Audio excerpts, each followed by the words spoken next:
Now, the two ships that were both attacked on the same day, December the 23rd, the Liberian-flagged ship and a Japanese-owned ship, MV Chem Pluto, with 20 Indian crew members, one Vietnamese crew member, caught fire after it was attacked on December 23rd by a suspected drone about 270 kilometers off India's coast. It was later secured by the Indian Coast Guard and the Indian Navy, which said in an official statement that the ship has now been brought back to an Indian port.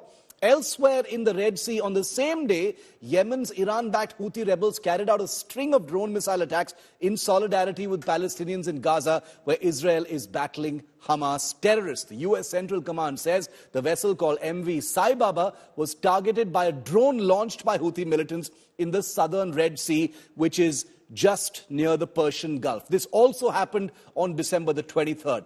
A large part of Indian trade, viewer, let me repeat once again, passes through this area, and that's why this impacts India directly. Now, let me just give you some data about why this has become so serious and why the Indian Navy has deployed 3 destroyers. You know, practically never done that before unless something is this serious. There have been 15 attacks on merchant vessels since October the 17th. 10 days after the Hamas attack on Israel, since 10 days after that, there have been 15 separate attacks, all of them by Iran or the Houthi rebels. The MV Saibaba that I just told you about was hit by a Houthi drone or missile on December the 23rd, the same day that MV Chem Pluto, which was headed towards Mangaluru, was hit about 270 kilometers off the Indian coast by an Iranian drone. Iran has denied it, but the United States says they have proof that it was an Iranian drone.